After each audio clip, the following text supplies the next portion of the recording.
Back in Worcester, Sam Nair is facing more frustration. Being self-employed, he's taken an irregular salary for his start-up business, so faces tougher rules from mortgage lenders. In reality, if you go to a bank and look to get a mortgage, they're going to look at how much you pay yourself, and it's actually in reality not that much if you're being savvy and responsible as a business owner. It's left him looking beyond the Malvern Hills. The level of attraction in the UK kind of isn't there. We're forced to look abroad. There needs to be some effective social housing system across the UK, and there needs to be some kind of blanket affordability. The runaway prices of the interest rates is obviously unsustainable. There has to be something that brings that down. Finding the balance between building homes for a new generation or fragmenting a cherished landscape.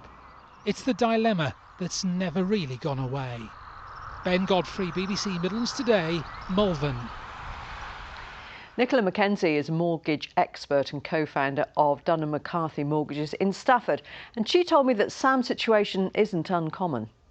Yeah, it is something that we do see quite often, although with that said, we are able to help a lot of people that do decide to move from London on to the outskirts.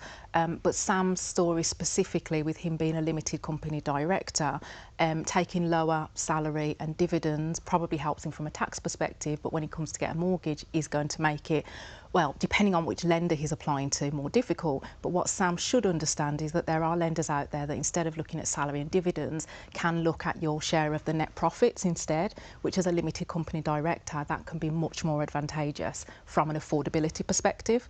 What about where he's looking? Malvern is a lovely place to be, there's no doubt about that, yes, but it clearly is expensive. Yeah. Should he be looking at maybe going somewhere that's a little bit more affordable and just say, well, maybe next time?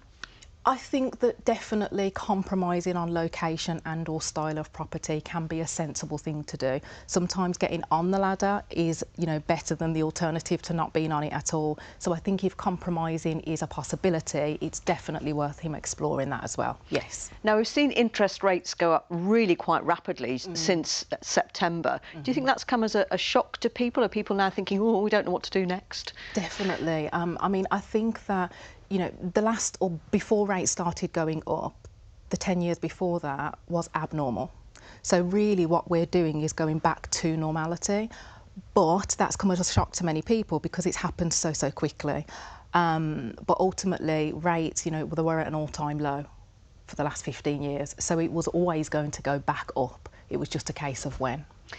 If people are looking either to try and get onto the property ladder in the first place or have got to try and find a new mortgage deal with interest rates much higher than they were, what are their options? If you are a first-time buyer, certainly, and you're looking to get onto the ladder, don't just assume because of what you're seeing in the news that it is impossible because rates have gone up. You need to make sure that you get good advice. There are lots of innovative new products that are coming out now, things like 100% mortgages, things like getting an interest-free loan from family or friends. There are lenders that will consider things like that, but being aware of those options, they're often not through high street lenders, so it's just about making sure that you're aware of your options and that you can make an informed decision once you know what those options are. But don't lose confidence, there are still options out there for people. In a nutshell, if people are thinking of moving, should they hold on? What should they do? There's arguably never a right time to move house, but if you're outgrowing the space that you're in, then I would say don't let rate rises necessarily hold you back. Check out your affordability, and if you can afford it, you can fix your rate for longer. There are options there for you if price increases are something that are really concerning you. So I think it's down to each individual circumstance. Okay, Nicola McKenzie, thank you. No worries, thank you.